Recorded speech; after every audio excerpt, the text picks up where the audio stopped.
নমস্কার, সকলকে স্বাগত জানিয়ে শুরু করছি হুগলি আজকের বিশেষ বিশেষ খবর। মরশুমের প্রথম কালবৈশাখীর তাণ্ডবে ব্যাপক ক্ষয়ক্ষতি চাষাবাদে।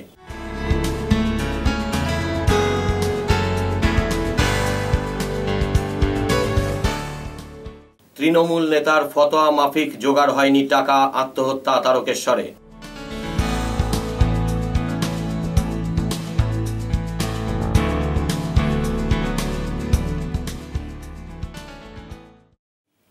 আসছি বিস্তারিত খবরে। মরশুমের সর্বপ্রথম কালবৈশাখীর আগমনে আপাতত গুমোট গরম থেকে ক্ষণিকের স্বস্তি মিললেও ব্যাপক ক্ষয়ক্ষতি হল আম চাষে।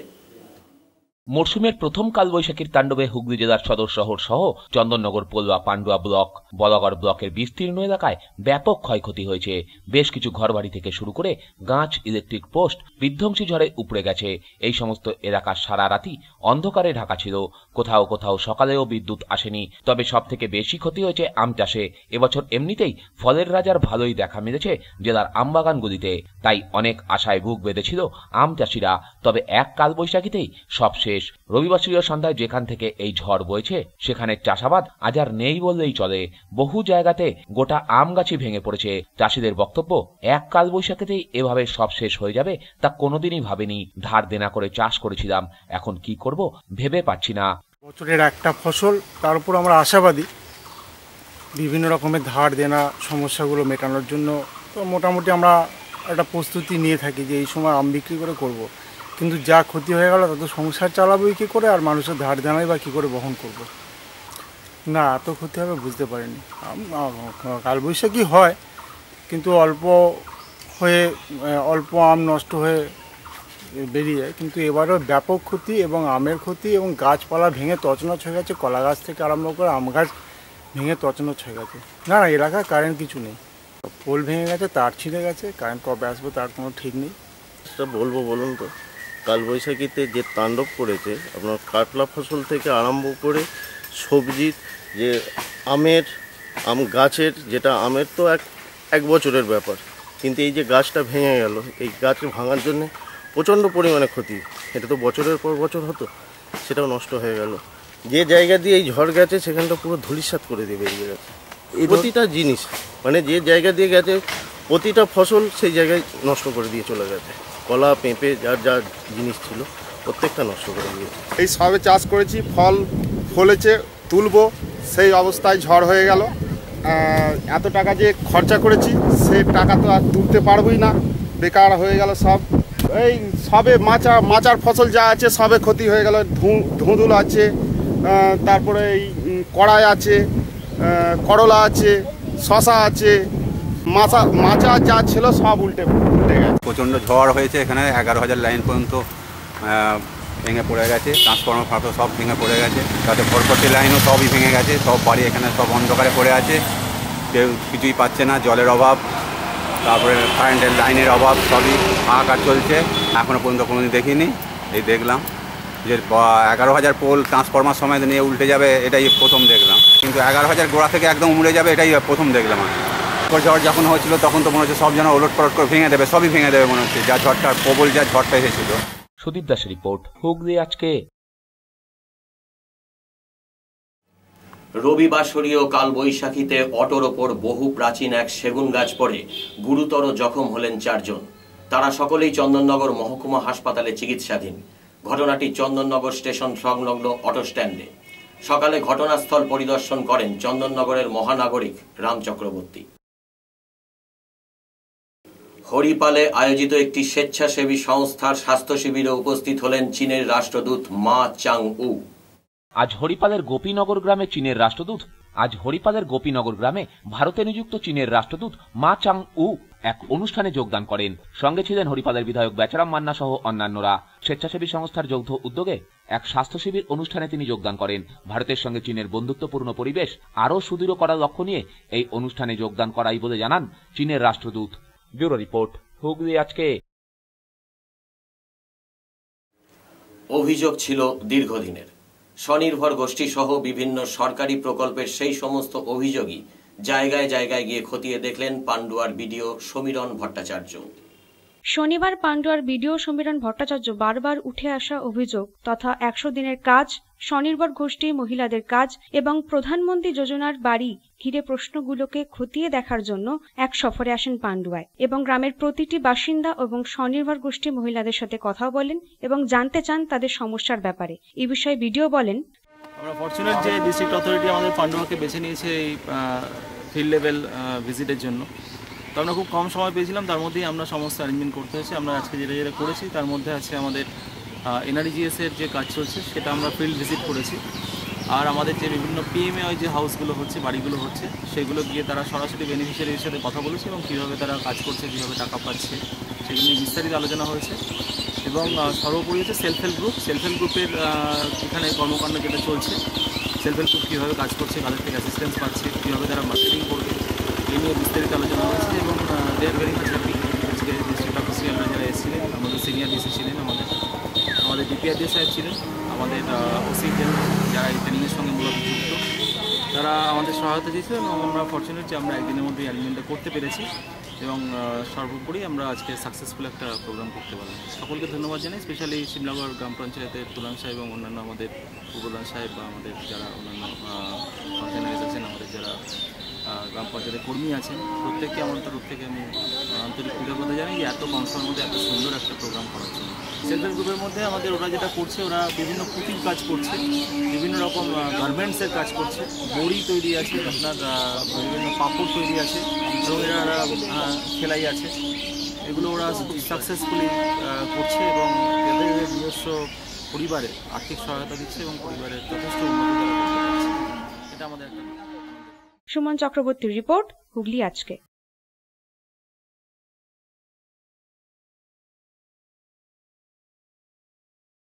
পান্ডুয়ার আজগড়ের তৃণমূল কংগ্রেসের উদ্যোগে একটি সভা অনুষ্ঠিত হল বৃহস্পতিবার। সভায় বক্তব্য রাখেন পান্ডুয়া জয় হিন্দ বাহিনীর সভাপতি সঞ্জয় ঘোষ, পান্ডুয়া জয় হিন্দ বাহিনীর সম্পাদক গৌতম বারুই, আজগড় ব্লকের সভাপতি সাবির আলী সহ আরো অনেকে। সভা শেষে এদিন একটি মিছিল বের হয়। মিছিল সমগ্র আজগড় গ্রাম প্রদক্ষিণ করে। পরে এই অনুষ্ঠান প্রসঙ্গে সঞ্জয় ঘোষ বলেন, আজকে ভারতীয় জনতা পার্টির বিরুদ্ধে প্রতিবাদ জানিয়ে আছে মিছিল এবং আমাদের একটা পথসভা হয়েছে, যেখানে মিছিলে অনেক লোক ছিল, প্রায় 500,000-এর মতো লোক ছিল। এবং আপনার যে নরেন্দ্র মোদী যে বাংলাকে যেভাবে ষড়যন্ত্র চক্রান্ত করছেন, তার বিরুদ্ধে বাংলা জুড়ে যে প্রতিবাদ আন্দোলন, সেই আন্দোলন আমরা নরেন্দ্র মোদীকে, আমরা ভারতীয় জনতা পার্টিকে বুঝিয়ে দেব যে এই বাংলার শেষ কথা মা মাটি মানুষের নেত্রী মমতা বন্দ্যোপাধ্যায়, যতই অমিত শাহ আসুক, যতই নরেন্দ্র মোদী আসুক। বালাজি ঘোষালের রিপোর্ট, হুগলি আজকে। ভারতীয় জনতা পার্টির বিরুদ্ধে পথে নেমেছে তৃণমূল কংগ্রেস। হুগলি চুঁচুড়া পৌরসভার 4 এবং 13 নম্বর ওয়ার্ডের মিছিলের সেই সব ছবি ধরা পড়ল আমাদের ক্যামেরায়। শান্ত পশ্চিমবাংলাকে অশান্ত করার চেষ্টা করছে ভারতীয় জনতা পার্টি, এই অভিযোগ তুলে সমগ্র রাজ্যব্যাপী পথে নেমেছে তৃণমূল কংগ্রেস। জেলার বিভিন্ন প্রান্তে প্রতিদিনই চলছে বিভিন্ন ধরনের মিছিল। আজ হুগলি চুঁচুড়া পুরসভার 4 নম্বর ওয়ার্ড তৃণমূল কংগ্রেস কমিটির উদ্যোগে এ নিয়েই এক মিছিল আয়োজিত হয়। 4 নম্বর ওয়ার্ডের বিস্তীর্ণ পথ পরিক্রমা করে এই মিছিলে তৃণমূলের স্ত্রী পুরুষ সমর্থকরা পায়ে পা মেলান। কথা বলবো না, সিঙ্কি নাম দেখা করে চলে গেছো। সবুজ বাংলা সবুজ মাটিতে সবুজ মিশন উঠছে উড়বে, এই সবুজ বাংলা সবুজ মাটিতে সবুজ মিশন উঠছে উড়বে। বন্দে মাতরম, বন্দে মাতরম, বন্দে মাতরম, বন্দে মাতরম। তৃণমূল কংগ্রেস জিন্দাবাদ, মা মাটি মানুষের নেত্রী মোদী। মিছিলের অগ্রভাগেই ছিলেন এই ওয়ার্ডের তৃণমূল কাউন্সিলর সঞ্জয় পাল। যে শান্ত পশ্চিমবাংলাকে ভারতীয় জনতা পার্টির কিছু কুচক্রী মানুষ, যারা শান্ত পশ্চিমবাংলাকে অশান্ত করার একটা চক্রান্ত চালাচ্ছে, এই চক্রান্তের বিরুদ্ধে হুগলি চুঁচুড়া শহর তৃণমূল যুব কংগ্রেসের পক্ষ থেকে এবং 4 নম্বর ওয়ার্ড তৃণমূল কংগ্রেস কমিটির পক্ষ থেকে আজকে আমাদের সম্প্রীতি মিছিল। আপনারা দেখছেন এই মিছিলে আমাদের যেরকম হিন্দু, মুসলিম, শিখ, বৌদ্ধিস্ট, খ্রিস্টান সকলেই রয়েছেন এবং এই মিছিলের মধ্য দিয়ে আমরা মানুষকে এই বার্তা দিতে চাই, বাংলার মুখ্যমন্ত্রী মমতা বন্দ্যোপাধ্যায় যে আদর্শে বাংলায় যে উন্নয়ন হচ্ছে, এই উন্নয়ন কোনো মতেই ভারতীয় জনতা পার্টি রামের নাম দিয়ে, রহিমের নাম দিয়ে দাঙ্গা লাগাতে পারবে না। এর জন্য আজকে আমাদের এই সম্প্রীতি মিছিল। অন্যদিকে একইভাবে পথে নামে হুগলি চুঁচুড়া পুরসভার 13 নম্বর ওয়ার্ড তৃণমূল কংগ্রেস কমিটি। মিছিলের নেতৃত্বে ছিলেন স্থানীয় কাউন্সিলর জয়দেব অধিকারী। মিছিলে ভারতীয় জনতা পার্টির বিরুদ্ধে চলে স্লোগান বিজেপি হুঁশিয়ার, কৃষক যুব রাজপথে বিজেপি হুঁশিয়ার, এই সাম্প্রদায়িক দাঙ্গাবাজ বিজেপি পাল্লা থেকে দূর হটো, এই সাম্প্রদায়িক তালিবানি বিজেপি পাল্লা থেকে দূর হটো, জননেত্রী মমতা ব্যানার্জি জিন্দাবাদ। এদিনের কর্মসূচি প্রসঙ্গে স্থানীয় তৃণমূল কাউন্সিলর জয়দেব অধিকারী জানান, সারা পশ্চিমবাংলা জুড়ে বিজেপি ধর্মের নাম করে মানুষের মধ্যে একটা ধর্মীয় প্রভাবের সৃষ্টি করছে, রাজনীতি আর ধর্ম এক করে দিচ্ছে। তার প্রতিবাদে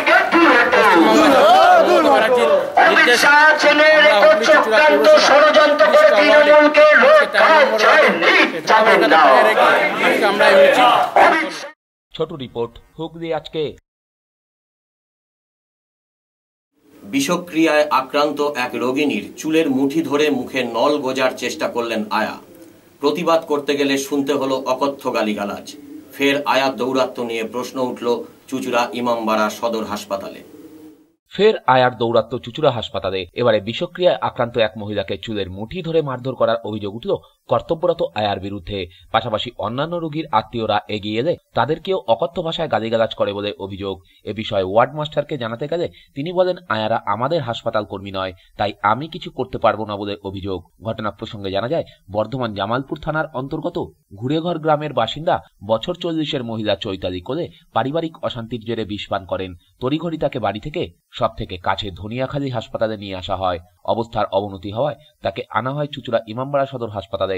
বিষক্রিয়ায় তখন ছটফট করছেন চৈতালি দেবী। চিকিৎসকের কথা মতো হাসপাতালের আয়া মুখে নল গোজার সময় অতিরিক্ত ছটফট করায় রোগীর চুলের মুঠি চেপে ধরে বেবি নামক এক আয়া। অভিযোগ, চিকিৎসককে ওই আয়া চৈতালি দেবীকে না দেখারও পরামর্শ পর্যন্ত দেয়। প্রতিবাদ করায় রোগীর মেয়েকে বেবি বলে আর একটু বেশি বীজ দিতে পারতিস না, তাহলে এখানে আনতে হতো না। এরকম সে নলটা ঢোকাতে দিচ্ছিল না বলে চুলের মুড়িটাকে চোখগুলোকে টিপে মুখটাকে ঠুকে দিয়ে ধরাচ্ছে। আমি তারপর আসার পর আমাকে ভালো করে বুঝাও না, আমি তারপর বুঝাতে নলটা আমি আবার ঢুকিয়ে দিলাম। ডাক্তারবাবু ঢুকিয়ে দিলাম, আমি দাঁড়িয়েছিলাম দিয়ে বলছি বলে উল্টো পাল্টা খিস্তি পাচ্ছে। দিয়ে বলছে যে একটুখানি খেয়েছে, একটু বেশি করে খাইয়ে আনতে পারলি না, রাস্তায় তো মরে যেতে পারতো, এখানে কি করতে নিয়ে এলি, তার আগে যদি মরে যেতে ভালো হতো, তাহলে পাপ বিদায় হতো, এইসব কথা। ওই যে ইয়ে ছিল আয়াটা, আমি কিছু বলতে দিদি ভাই খুব চেতা ছিল, আমার ভয় পাচ্ছিল বলে আমি কিছু বলতে পারিনি। হ্যাঁ, দিয়ে পায়ে হাতেও ধরছি যে চুপ করুন চুপ করুন, তাতেও সে চেঁচিয়ে। আয়ার এ ধরনের আচরণে প্রতিবাদ করতে এগিয়ে আসে অন্যান্য রোগীর আত্মীয়রা। অভিযোগ, তাদেরকেও অকথ্য ভাষায় গালিগালাজ করে বেবি। তখন রীতিমতন চুলের মুঠি ধরে টানছে, মারছে ওই আয়াটা। এবার আমি ওনাকে তখন ডাক্তারবাবুকে বলছি আপনি চলে যান ডাক্তারবাবু, এ ভালো, এর না ওনার মেয়ে উঠে তখন বললো যে আর না ওই তুমি ওনাকে এরকম করে ইয়ে করছো কেন, ভালো করে করো, তুমি চুলের মুঠি ধরছো কেন। তখন বলছে যে না এদের পার্টি ভালো না, উঠে দাঁড়িয়ে পড়লো, বলে ডাক্তারবাবুকে বলছে আপনি চলে যান এখান থেকে, পার্টি ভালো না, আপনি ডাক্তারবাবু ছোবেন না পেশেন্ট। অথচ ডাক্তারবাবু কিন্তু কাজ করছেন। তখন রীতিমতন ডাক্তারবাবু মানে থতমত খেয়ে যাচ্ছেন। আরেকজন ডাক্তারবাবু এলেন, তখন বলছে পার্টি যখন তাহলে ট্রান্সফার হয়। তখন আমি ওখান থেকে উঠে চলে এলাম, যে এই পার্টি ট্রান্সফার হয়ে গেলে পরে যেখানে বলছে দানা বিষ না কি খেয়েছে, তাহলে রীতিমতন 2 ঘন্টা 4 ঘন্টা টাইম লাগলে পেশেন্টটা আরও ক্ষতি হবে। আমি বলাতে আমাকেও যা মুখে এসছে, তারপরে আমার মুখ থেকে কি শুনবেন, এই যে পাশের পেশেন্ট আছে তাদের কাছে শুনে আমাকে যাচ্ছাদা গালিগালাজ করে। এ বিষয়ে ওয়ার্ড মাস্টারকে জানাতে গেলে তিনি বলেন, আয়ারা হাসপাতাল কর্মী নয়, তাই আমার কিছু করার নেই। আয়াদের দৌরাত্ম্য নিয়ে বারংবার অভিযোগ উঠলেও কিছুদিন যাওয়ার পর আবার যেইকে সেই। যেতে পারছি না, একটা বাথরুমে যেতে পারছি না। দিয়ে আমি বললাম, একটা দিদি ছিল, বললাম একটু বাথরুমে নিয়ে চলো, উনি নিয়ে গেছে ধরে ধরে। এবার একটা আয়ামাসি ছিল, আমার এত অব্দি রক্ত উঠে গেছে, বলে কি তুমি নিয়ে আসলে কিছু হলে তুমি দায়িত্ব নেবে। ওরা টাকা দিয়ে যখন রাখতে পারেনি, ওরা রাখবে না, ওর যা খুশি হোক, তোমার দেখার দরকার নেই। তখন ডাকিনি, মানে আমি একটু ওনার সঙ্গেও যাইনি, আমি একটা পাশের বউকে বলেছি একটু বাথরুমে নিয়ে যেতে। তাই বলছি কি যে ও 100 টাকা দিয়ে রাখতে পারি না, ওকে বাথরুমে টাথরুমে নেবে না, ও যা খুশি তাই হোক। আমার এত অব্দি রক্ত উঠে গেছে। প্রশ্ন হলো, আয়ারা যদি হাসপাতাল কর্মী নাই হয় তাহলে হাসপাতালের ওয়ার্ডে 24 ঘন্টা তারা কাজ করছেন কিভাবে? সেই অনুমতি তাদের কে দিচ্ছে? আজকের এই ঘটনার পর আবার সদর হাসপাতাল থেকে আয়া হটানোর ডাক দিয়েছে রোগীর আত্মীয়রা। মানে এখানে সকালবেলা থেকে আমার মা ভর্তি ছিল, গতকাল রাত থেকে সকাল থেকেই শুনছি যে এখানে একজন পেশেন্ট এসছে, তাকে নিয়ে আয়াদের রীতিমতো যাচ্ছাতাই ব্যবহার এবং রীতিমতো মারধরের পর্যায়ে নেমে গেছে তারা। এবং এই নিয়ে আমি ওয়ার্ড মাস্টারের কাছে যখন গেলাম, ওয়ার্ড মাস্টার বলছে যে আয়ারা আমাদের কেউ নয়, আমরা আয়াদের রাখিনি। তা আমরা বললাম যে হসপিটালের ওয়ার্ড মাস্টার আপনি, অথচ ওয়ার্ডেই আয়া ঘুরছে, অথচ আপনারা কিছু জানেন না। তো বলছে যে এটা সুপারকে কমপ্লেন করো, আমরা কিছু জানি না। তো এবার আমাদের বক্তব্য হচ্ছে যে ওনারা যদি কিছু নাই জানেন তাহলে ওয়ার্ডের মধ্যে আয়ারা ঘুরছে কী করে? অবাধে এইদিকে ওদিকে ঘুরে যাচ্ছে, তাদের জন্য আলাদা বাথরুম, অথচ পেশেন্টদের জন্য নোংরা বাথরুম। বক্তব্য হচ্ছে যে এখান থেকে টোটালি আয়ারা যেন পুরোপুরিভাবে বিদায় হয়ে যায়, যেন আয়াদের কোনো নামগন্ধ না থাকে। এবং আমাদের তো সরকার তো চেষ্টা করেছিল যে আয়াদেরকে তুলে দেওয়া, তারপরেও কি করে আয়ারা এখানে পড়ে থাকে। আজ রবিবার থাকায় হাসপাতাল সুপার কিংবা জেলা স্বাস্থ্য দপ্তরের কারোর কোনো প্রতিক্রিয়া পাওয়া যায়নি। ব্যুরো রিপোর্ট, হুগলি আজকে। মহিলার সাথে অশালীন ব্যবহারের ফতোয়া দিতে হবে 1.5 লক্ষ টাকা। তৃণমূল নেতার দেওয়া সেই ফতোয়ার 50,000 টাকা জোগাড় হলেও টান পড়েছিল লাখে। অবশেষে চলন্ত ট্রেনের সামনে ঝাঁপ দিয়ে সবকিছু থেকেই উদ্ধার। ঘটনাটি তারকেশ্বর থানার তালপুর স্টেশনে। সালিশি সভায় ফতোয়া ছিল 1.5 লক্ষ টাকা দিলে তবেই তাকে ছাড় দেওয়া হবে এক মহিলার সাথে অশালীন ব্যবহার করার অপরাধ থেকে। চাপাডাঙ্গার তৃণমূল নেতা আর সেই টাকা না দিতে পেরেই ট্রেনের সামনে ঝাঁপ দিয়ে আত্মহত্যা করলেন বছর 50-এর এক ব্যক্তি। ঘটনাটি তারকেশ্বর থানার অন্তর্গত তালপুর স্টেশনের। মৃত ওই ব্যক্তির নাম অশোক ভট্টাচার্য। অশোকবাবুর বাড়ির লোকের অভিযোগ, স্থানীয় তৃণমূল নেতা তথা তারকেশ্বরের বিধায়ক রজপাল সিং এর ঘনিষ্ঠ মহারাজ নাগ সালিশি সভায় 1.5 লক্ষ টাকা দাবি করে অশোকবাবুর কাছ থেকে। সেই কারণেই সে আত্মহত্যা করতে বাধ্য হয় বলে অভিযোগ। অশোক ভট্টাচার্য চাপাডাঙ্গায় একটি ঔষধের দোকানে চাকরি করতেন। গত 1 বৈশাখ স্থানীয় এক মহিলার সাথে অশালীন ব্যবহার করেন অশোকবাবু বলে অভিযোগ। তারপরে স্থানীয় তৃণমূল নেতা মহারাজ নাগ সালিশি সভা বসিয়ে 1.5 লক্ষ টাকা দাবি করে অশোকবাবুর কাছ থেকে। গতকাল বাধ্য হয়ে 50,000 টাকা দেন অশোকবাবু, কিন্তু আজ সকাল 11টার মধ্যে বাকি টাকা দেওয়ার কথা ছিল। বাকি 1 লক্ষ টাকা জোগাড় করতে না পেরেই অশোকবাবু তালপুর স্টেশনে চলন্ত ট্রেনের সামনে ঝাঁপ দিয়ে আত্মহত্যা করেন বলে অভিযোগ তার বাড়ির লোকের। বিগত প্রায় 25-30 বছর একই দোকানে কাজ করে আসছে, চাপাডাঙ্গা থেকে উত্তরা লক্ষ্মীনারায়ণ মেডিকেলে। এবং ওখানে তো যে কাজ করে যথেষ্ট সম্মানের সহিত, এবং ওখানে তো যেমন থাকে বাড়িতেও তেমন থাকে। কিন্তু গত 1 বৈশাখেতে ওদের দোকানেতে খাওয়া দাওয়া, নতুন খাতার ব্যাপার থাকে তো, সেটা খাওয়া দাওয়া হয় আর হয়। এবং সেই সঙ্গে ওদের ওই থামস আপ কোল্ড ড্রিঙ্কসের সব খাওয়া হয়েছিল। তার মধ্যেই এবার একটা কোনো কিছু ব্যাপার কেউ খাইয়েই দিক বা খাওয়ানোই হোক, এখন মেয়েটাকে নাকি দাদা চক্রান্ত করে ওকে রেপ করতে চেয়েছিল। সেইভাবে একটা ফলস ঘটনা সাজিয়ে তার 1 বৈশাখের কয়েকদিন পর বাড়িতে ফোন করে বৌদিকে যথেষ্ট যাচ্ছে তাইভাবে গালাগালি করে। তখন এবার বৌদি বলে, আপনি কে বলছেন? আমি তো আপনাকে চিনতে পারছি না, আমি চেনেন? আমার স্বামীকে বলছে, হ্যাঁ তোমার স্বামী বাইরে থাকে, কাজ করে। তখন বৌদি বলছে, আমার সঙ্গে দেখা করতে পারবেন? সেতন বলছে, হ্যাঁ আমি ঠিক টাইমে দেখা করবো, ডেকে নেব বলে গত শনিবার দিন সকালের দিকে 10টা নাগাদ দাদাকে দোকানেতে গিয়ে ওখান থেকে মারধর করে দোকান থেকে বার করেছে মহারাজের দল। মহারাজ নাগের দল ওখান থেকে বার করেছে। বার করে নিয়ে গিয়ে দোকানের ভিতরেতে বসিয়ে যে জোর করে স্বীকারোক্তি করিয়েছে, এবং সেই স্বীকারোক্তিটা ওরা ভিডিও ফুটেজ করেছে। যখন স্বীকারোক্তি করাচ্ছে তখন ওরা ভিডিও ফুটেজ করেছে। সেই ভিডিও ফুটেজটা সবাইকে দেখাচ্ছে এবং বলছে, তুমি যদি এ না করো তাহলে আমরা থানায় জমা দিয়ে দেবো, তাহলে আমরা তখন থানায় তোমাকে তুলে নিয়ে চলে যাবে এবং রেপ কেস এসেছে তোমাকে। রজপাল সিংয়ের ঘনিষ্ঠ এবং তৃণমূলের একজন কি বলবো এটা মারগুন্ডা নেতা দাদা মানসিক অবসাদী টাকার জোগাড়। আজকে যখন টাকা কোথা থেকে জোগাড় করতে পারছে না, কালকে বহু জায়গায় ফোন করেছে কিন্তু কোথায় কোনোভাবে টাকা জোগাড় করতে পারিনি। হ্যাঁ, আমরা এর পুরোপুরি বিচার চাই এবং দাদাকে যে এইভাবে মারধর করা হয়েছে এরপরই এলাকার মানুষ মহারাজ নাগের গ্রেপ্তারের দাবিতে আজ দুপুরে তারকেশ্বর আরামবাগ রুটের তালপুর স্টেশনে অবরোধ করে। অবরোধের জেরে হাওড়া আরামবাগ লাইনের বিভিন্ন প্ল্যাটফর্মে বেশ কিছু লোকাল ট্রেন দাঁড়িয়ে পড়ে। পরে পুলিশি হস্তক্ষেপে অবরোধ ওঠে। যদিও এ বিষয়ে মহারাজ নাগের সাথে যোগাযোগ করা হলেও তিনি কিছু বলতে চাননি। ব্যুরো রিপোর্ট, হুগলি আজকে। গত শনিবার বন্ধুদের সাথে স্নান করতে নেমে হালিশহর থেকে গঙ্গায় তলিয়ে যায় বছর 35-এর এক যুবক। আজ তার মৃতদেহ উদ্ধার হয় সাহাগঞ্জ বকুলতলা ঘাটে। আমি জানি না, আমি তো আজকে শুনলাম সকালবেলা যেখানে যেটা হয়েছে, লাশ পাওয়া গেছে। ওরা চান করতে নেমেছিল শনিবার বিকাল 5টায়। চান করতে নেমেছিল দুজন, কেউ চান করতে নেমেছে বলছে সাঁতার জানে না, ডুবে গেছে। হ্যাঁ, এইগুলো আমরা পাড়ার বন্ধুবান্ধব, যে পাড়া থেকে আমরা এসেছি খাসবাটি থেকে, পাড়ার বন্ধুবান্ধব বডি খুঁজতে বেরিয়েছি, এখানে পেয়েছি, এই জন্য বডিটা নিয়ে। ব্যান্ডেল বলাগড়ের বন মসজিদে 2 দিন ব্যাপী বার্ষিক উৎসব পালিত হল। ব্যান্ডেলের বলাগড় বন মসজিদের উৎসব পালিত হল 7ই এবং 8ই বৈশাখ 2 দিন ধরে। বাংলার বিখ্যাত সুপ্রাচীন মসজিদ এবং মাজার শরীফ এটি। 8ই বৈশাখ সারা রাত্রি ব্যাপী এখানে অনুষ্ঠান চলে। পশ্চিমবঙ্গের বিভিন্ন প্রান্ত থেকে মুসলিম ধর্মাবলম্বী মানুষরা এখানে আসেন এবং এসে জড়ো হন। রাতে কয়েক হাজার লোকে প্রসাদ বিতরণ করা হয়। এই অনুষ্ঠানকে কেন্দ্র করে বসে মেলা। সারা রাত্রি ধরে চলে কোরআন পাঠ এবং মজলিস জলসা। পরে এই অনুষ্ঠান সম্পর্কে জানান এক কর্মকর্তা। মসজিদের বিশালে সব জলসার দিন প্রতি বছরের ন্যায় 7ই বৈশাখ সারা রাত্রি ব্যাপী পবিত্র কোরআন পড়া হয় এবং 8ই বৈশাখ সন্ধ্যা বাদ মাগরিব থেকে জলসা হয়। দূর দূরান্ত থেকে লোকজন আসেন। এই মসজিদ সুপ্রাচীন কাল থেকে আছে। আমরা যতদূর জানি ব্যান্ডেল চার্চ পত্তনির সময় যেখানে একটি জঙ্গলের মসজিদ ও 2টি মাজার পাওয়া যায়।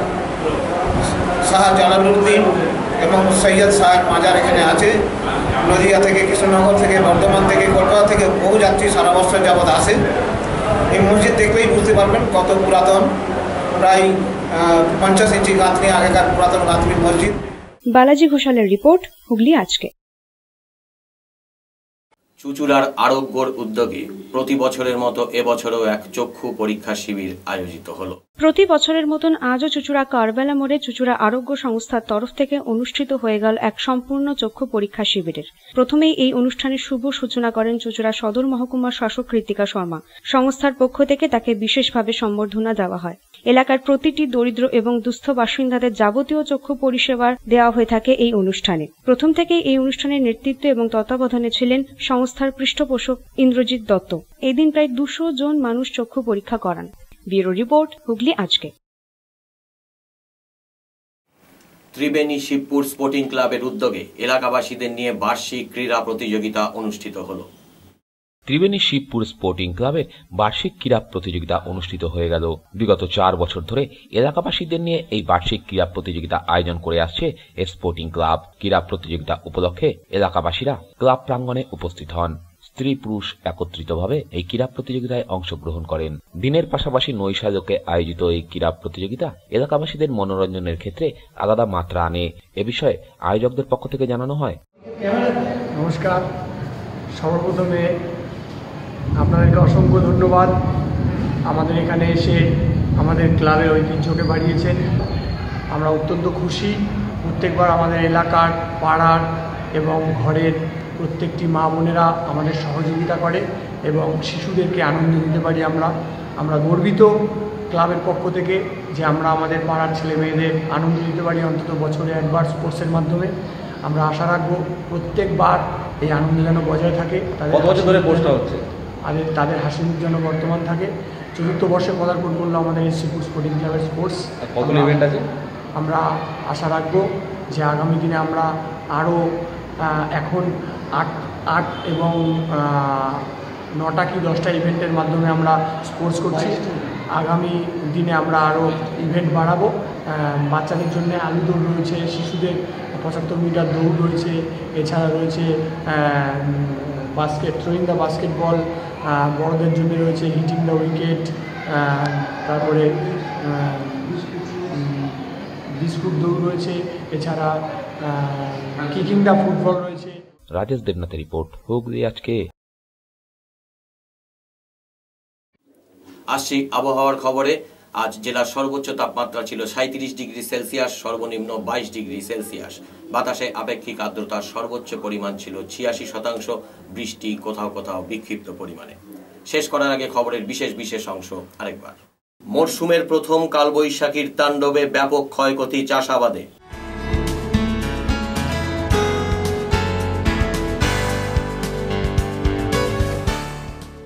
তৃণমূল নেতার ফতোয়া মাফিক জোগাড় হয়নি টাকা, আত্মহত্যা তারকেশ্বরে।